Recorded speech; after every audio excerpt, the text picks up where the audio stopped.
자타공인 최고의 비만 다이어트 전문가 박용호 박사님입니다. 안녕하세요. 안녕하세요. 네. 안녕하세요. 반갑습니다.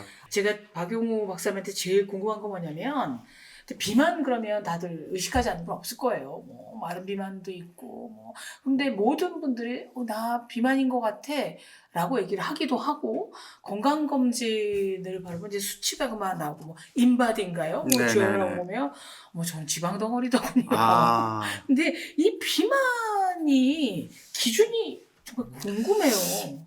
어떤 사람들을 비만이라고 해야지? 네. 라는 어떤 객관적인 이제 기준이 필요하잖아요. 음. 본인이 저는 뚱뚱해서 왔어요 하면 저는 다 환자로 본단 말이에요. 근데 의학적으로 이제 비만이라고 얘기하려면 일단 체중이 우리가 적정 체중이라고 얘기하는 수준을 벗어났을 때 비만이라고 표현을 한단 말이에요. 네. 그 적정 체중이라는 게 이제 우리가 체중을 미터로 환산한 키의 제곱으로 나눈 값, 이거를 체질량 지수라고 하는데 네. BMI라고. BMI, 네, 맞습니다. BMI가 25 이상이면은 비만이라고 얘기를 하거든요. 네. 근데 이거는 우리나라나 아시아 쪽은 25 이상, 유럽과 미국은 30 이상이에요. 이 객관적이라는 표현은 사실 우리 의사들이 논문을 쓰거나 어디 가서 무슨 뭐 발표를 할 때 대한민국의 비만 유병률은 어떻게 됩니까? 그렇게 물어보면 우리나라 사람들 중에서 BMI 25 이상인 사람이 얼마나 되는지를 찾아서 그 데이터를 제공해야 되잖아요. 그러니까 이런 목적으로는 이 기준이 맞는데 BMI가 25 이상인데 이 사람이 바디빌더라면 그러니까 온몸이 근육질이어서 체중이 많이 나간다면 그럼 환자는 아니잖아요. 그쵸.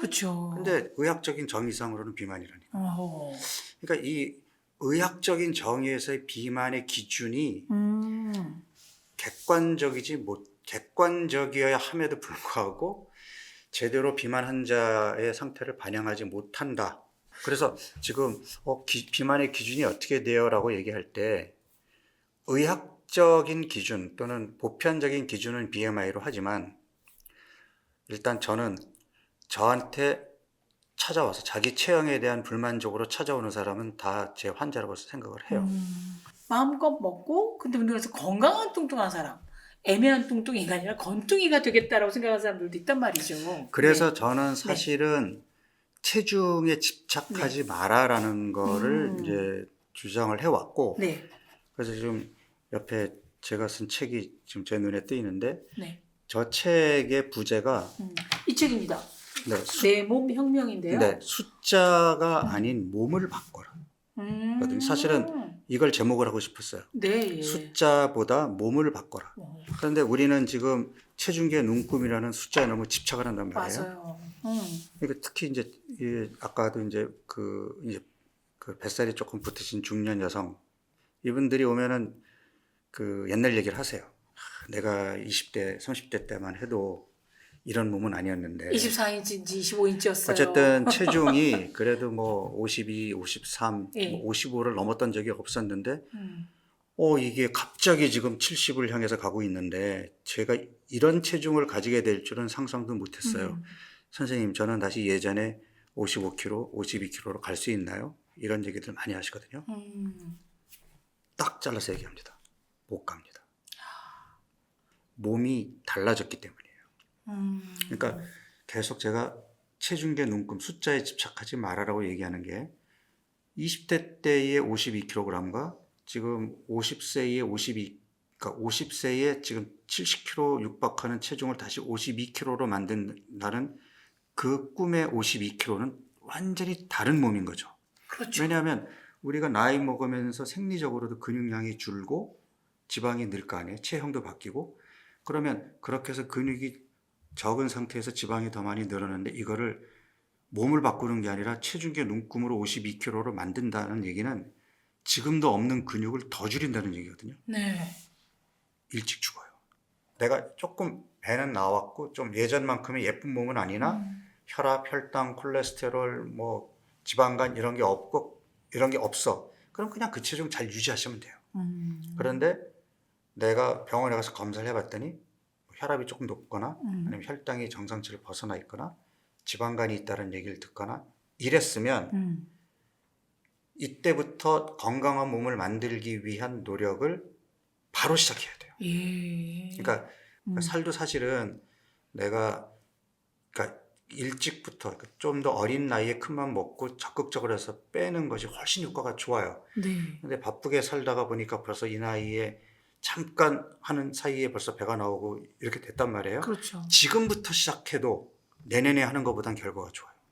음. 그래서 지금 이 프로그램을 보시는 분이 내가 살을 빼야 돼 또는 몸을 건강하게 만들어야 돼라는 생각을 예전부터 해왔으나 머릿속으로만 생각하고 있었지 실천에 옮기지 못했다면 저예요. 바로 지금 해요. 머리로는요, 마라톤, 뭐 완주도 했고요, 운동도 했고요, 뭐 간헐적도 아니고 다 했는데, 그냥 그 환상일 뿐, 눈앞에 놓인 빵이나 아이스크림 같은데 아직도 좀 꼭 하고 있거든요. 근데 이제 제일 슬프고 아픈 말이 비만은 병입니다. 뭐 현대 의학사전에 올라 있습니다. 근데 진짜 질병인가요? 그러니까 이제 이게 병이냐 아니냐를 이제 우리가 어떻게 구분할 거냐는 사실 이게 명확한 기준은 없어요. 그런데 네. 많은 사람들이 비만을 질병이라고 생각하지 않고 질병의 위험인자라고 생각해요. 그러니까 담배 피우는 사람이 언젠가 나는 끊을 수 있어라고 생각하고 지금 안 끊듯이. 네. 근데 저는 질병이라고 딱 단언을 하거든요. 네. 왜냐하면 본인의 노력으로 못해요. 아, 전문가, 그러니까 금연도 힘들면 병원에 가서 도움을 받지만 비만의 경우에는 본인의 의지와 노력으로 해결이 안 됩니다. 맞아요. 이거는 무조건 전문가를 찾아가야 돼요. 그런데 사람들은 자기 혼자 할 수 있다고 생각하거든요. 그렇죠. 혼자 할 수 있다고 생각하니까 지금 안 하고 자꾸 차일피일 미루는 거거든요. 네. 근데 이게 질병이고 본인 혼자서 해결을 못 한다라고 생각하게 되면 그럼 아까 얘기한 것처럼 조기 진단, 조기 치료를 위해서 빨리 병원을 찾아서 전문가에게 맡겨서 이 비만이라는 질병을 치료를 해야죠. 저는 나이가 드니까 친구들이 너 왜 이렇게 살이 쪘니? 그러면 부은 거야. 뭐 이렇게 얘기하는 사람들이 이제 많아요. 특히 아침에 일어나면 막 이렇게 큰 눈도 안 보인다는 친구들도 많은데 이 붓기도 비만으로 이제 토착화가 되는 건가요? 아니면 네. 원인이? 그러니까 이제 앞으로 살찔 거라는 예고 증상이죠. 잘 붙는 몸은 결국은 예고편. 네네 체중이 늡니다.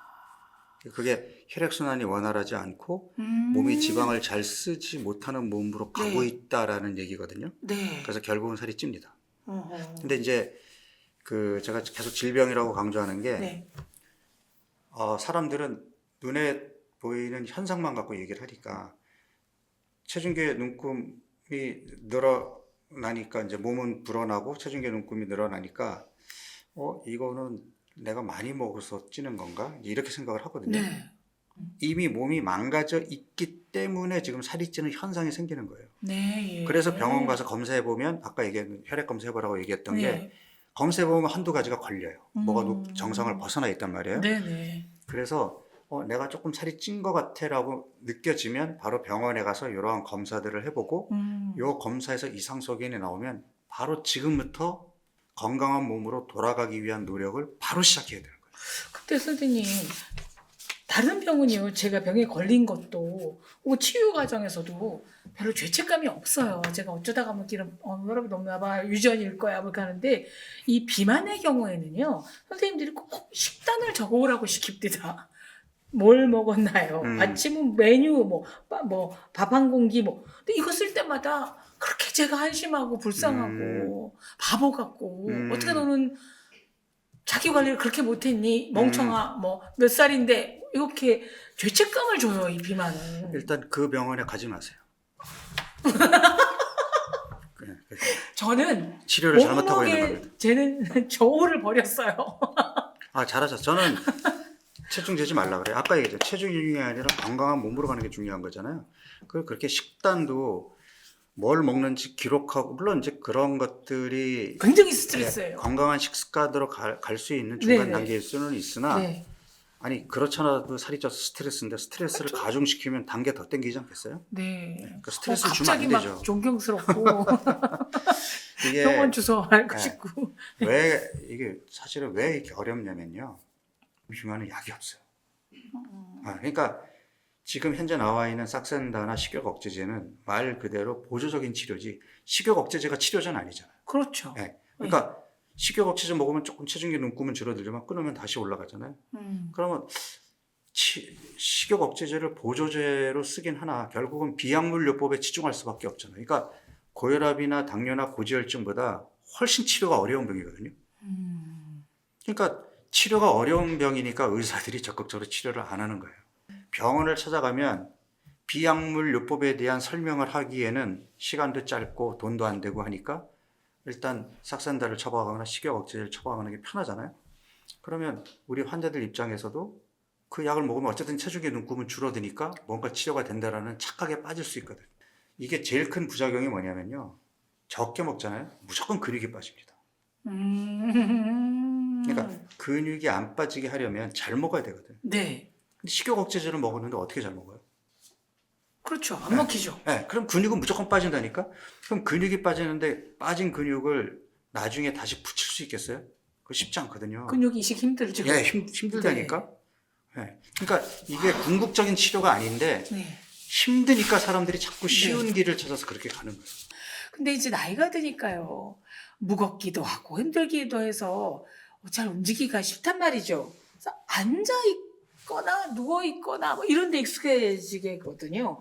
근데 식단만으로 체중을 좀 줄이려는 생각만 하지 운동을 해야 되겠다는 생각은 별로 안 한단 말이에요. 사실 뭐 식탐이 있어가지고 나는 빵순이야. 빵을 너무 좋아해. 그래서 살이 안 빠지나 봐. 뭐 이러거나 아니면 면순이야. 예, 국수만 면 먹어. 좋아하시는 분들 많고 네.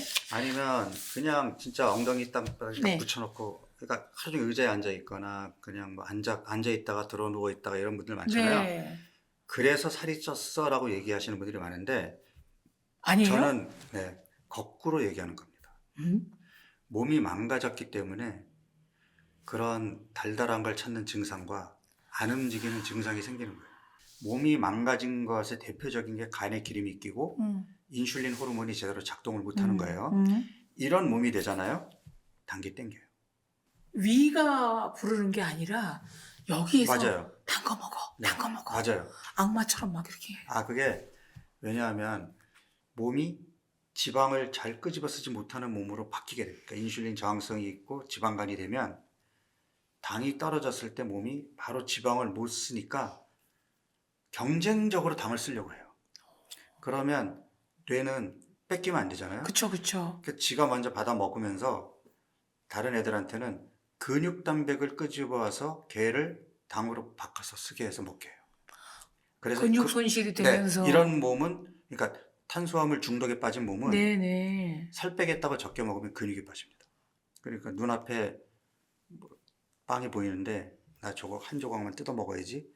한 조각만 뜯어 먹으려고 입에 대는 순간 정신줄 놓고 다 먹고 끝나거든요.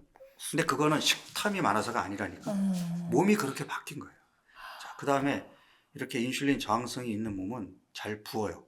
근데 늘상 부어 있는 사람들은 자기가 부어 있는 줄도 몰라요.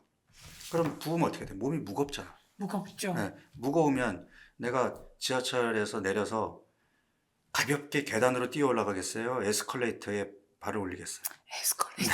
몸이 무거우니까. 엘리베이터도 한번 둘러보기 좋지 네. 없나 여기. 그러니까 이게 사실은 내가 게을러서가 아니라니까. 몸이 무거우니까 그러니까 어디 나가기도 엄두가 안 나는 거예요.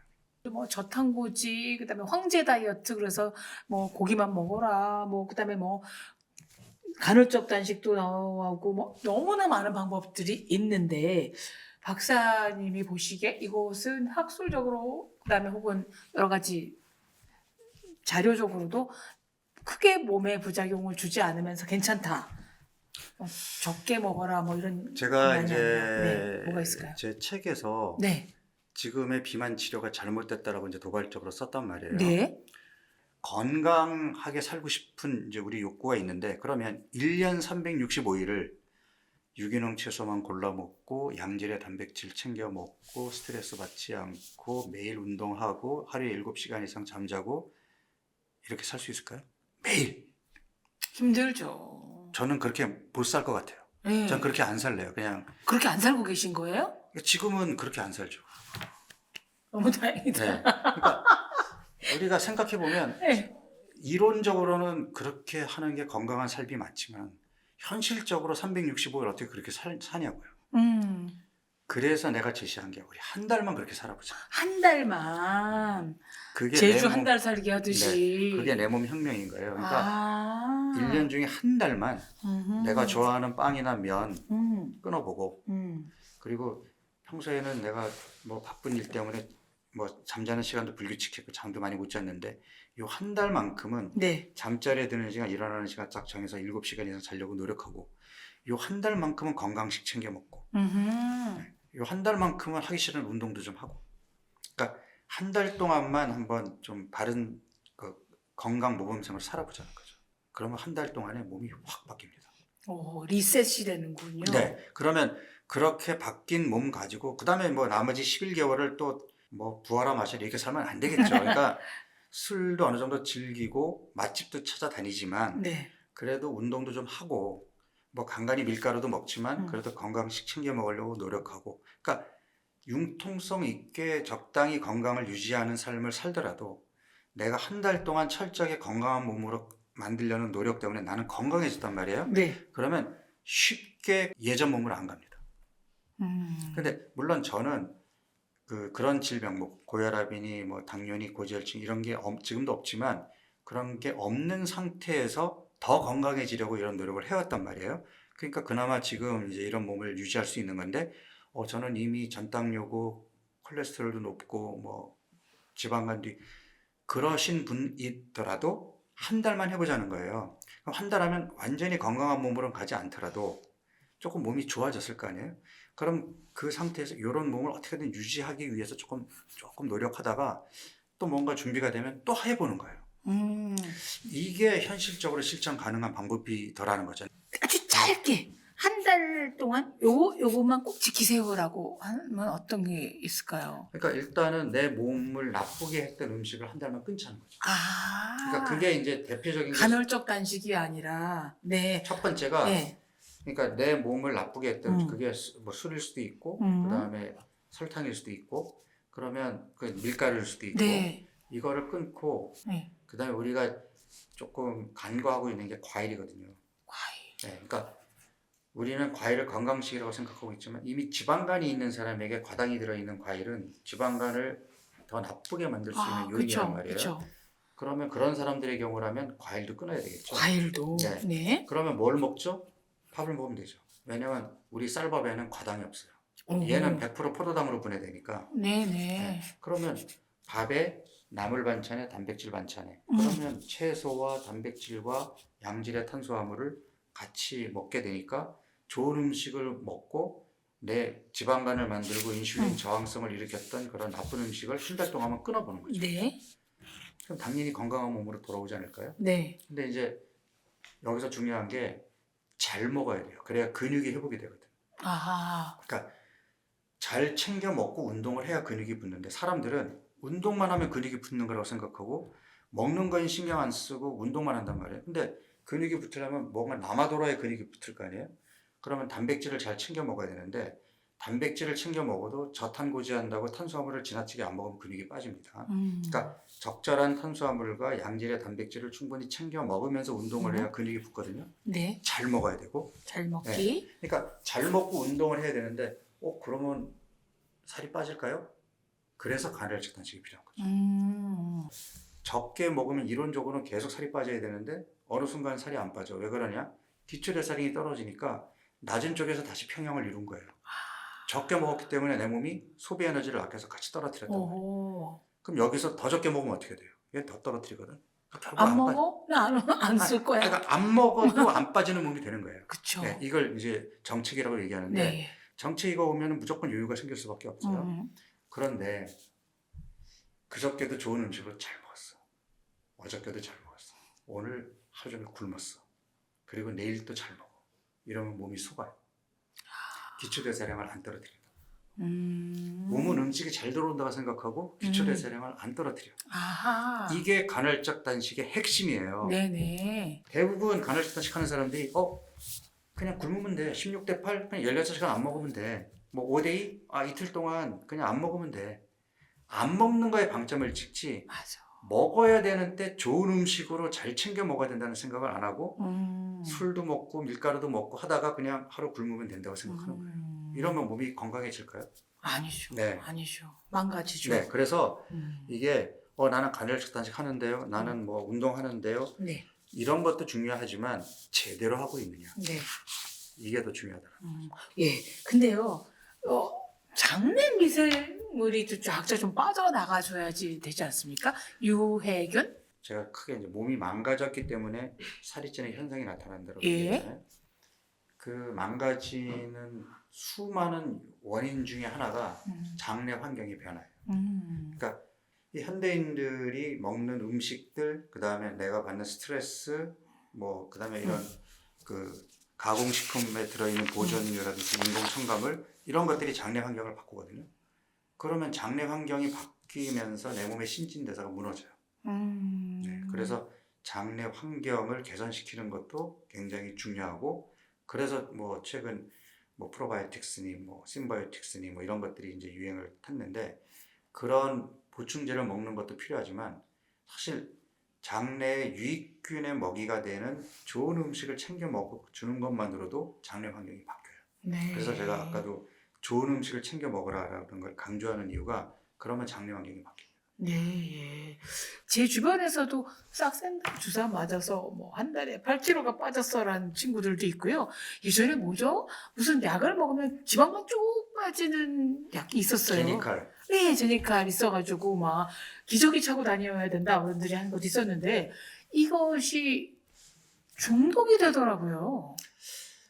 어디까지나 이런 약은 보조적인 거지. 내가 건강한 몸으로 가는데 내가 야식도 끊어야 되고 탄수화물 중독에서 벗어나야 되는데 지금 너무 힘들어요. 콜라 못 끊겠어요.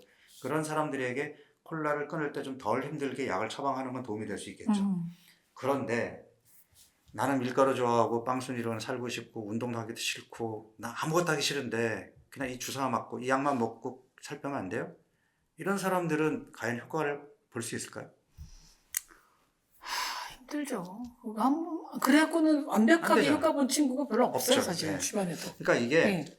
지금 이제 삭산다 위고비가 등장했지만 아직까지는 그러한 약이 나왔어도 비약물요법에 조금 더 집중해야 되는 타이밍인 건 맞아요. 그러니까 네. 조금 인내심을 갖고 더 살다 보면 위고비보다 더 뛰어난 약이 등장해서 우리가 고혈압이나 당뇨, 고지혈증처럼 약만 먹으면 알아서 체중이 착 빠지고 잘 유지되는 그런 시대가 오겠죠.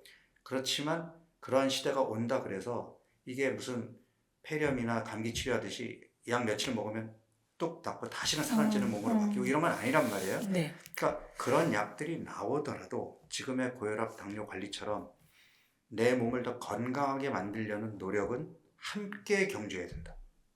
비만의 경우에는 특히 더. 근데 사실 5060 여성들 경우에 뭐 헬스도 다니는 사람들고 PT도 받고 요가나 필라테스 하지만 일상에서 운동으로 해서 막 살 빼긴 굉장히 힘든데 너무 어렵지는 않지만 일상에서 할 수 있는 그런 운동이 있나요? 이게 이제 이것도 우리가 다이어트 이러면 식이요법과 운동 딱 이 두 개만 생각을 하다 네. 보니까 네. 다이어트는 뭐 해야 돼요? 저탄고지 해야 돼요? 뭐 간헐적 단식해야 돼요? 운동은 뭐 해야 돼요? 유산소 해야 돼요? 뭐 근력 운동 해야 돼요? 근데 사실은 건강한 몸으로 간다라는 거는 이 두 개만 갖고 안 되잖아요. 잠도 잘 자야 되고 스트레스도 좀 잘 자고 잘 먹고. 스트레스 쌓아두지 말고 네. 좀 뭐 해야 되고, 그다음에 제가 오늘 얘기하는 것 중에 아주 중요한 걸 빼먹었는데 의자 중독. 그러니까 그 앉아 있는 게 문제가 아니고 꼼짝 않고 오래 앉아 있는 거. 그러니까 우리가 그 의학적으로는 20분에서 30분에 한 번씩 일어나서 가볍게 움직여줘서 밑으로 내려간 혈액을 위로 올려줘야 돼요. 이래야 뇌 건강에도 도움이 되고 신진대사를 원활하게 유지할 수가 있는데, 이게 1시간 이상 계속 앉아 있게 되면 몸이 지방도 잘 쓰지 못하지만 밑으로 내려간 피가 위로 올라오지 못하고 정체되면서 네. 몸이 붓고 뇌 건강에도 도움이 안 된단 말이에요.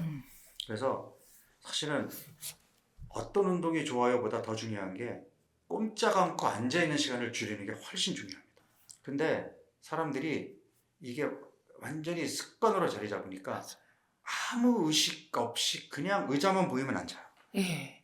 그래서 제 진료실에 의자가 없다 보니까 진료실 문을 열고 들어오는 환자분들이 엄청 당황스러워하면서 당황하죠. 막 두리번 찾거든요. 예. 마주 선다는 게 굉장히 당혹스럽죠, 선생님. 그러니까 근데 아. 이게 익숙치가 않아서 그래요. 아, 그렇군요. 잘 먹으셔야 되고요. 제대로 된. 그다음에 잘 주무셔야 되고요. 그다음에 의자 중독에서 벗어나는 것. 엄청나게 뭐 하루에 무슨 10,000보를 걸어라, 뭐 등산해라는 게 아니라 의자에서 벗어나서 수시로 돌아다니시는 것만으로도 5060성들에게는 큰 도움이 될 것 그렇죠. 같습니다. 그리고 제일 좋은 거는 밥 먹고 나면 무조건 나가서 10분 걷기. 아하. 이게 제일 좋아요. 밥 먹고 눕고 싶어지잖아요. 네. 근데 나가서 10분만 걷고 들어와도 음. 몸이 젊어집니다. 왜냐하면 식사하고 나면 혈당이 올라가잖아요. 이 올라간 혈당을 빨리 떨어뜨려야 노화가 늦춰져요. 네, 그러니까 혈당이 올라가 있는 시간이 길수록 노화가 빨라져요. 그러면 혈당을 덜 높이는 방법이 물론 혈당을 빠르게 높이는 그런 음식들을 가급적 자제하고 채소와 단백질 유지의 식사를 하면서 이제 밥을 챙겨 먹고 이것도 중요하지만 먹고 나서 걸었느냐 안 걸었느냐 이게 훨씬 더 중요해요. 내 몸의 혁명은 남이 만들어주지 않습니다. 스스로가 실천할 때 될 것 같고요. 오늘 정말 제게 혁명적인 말씀을 해주신 박용욱 박사님 감사합니다. 감사합니다. 네.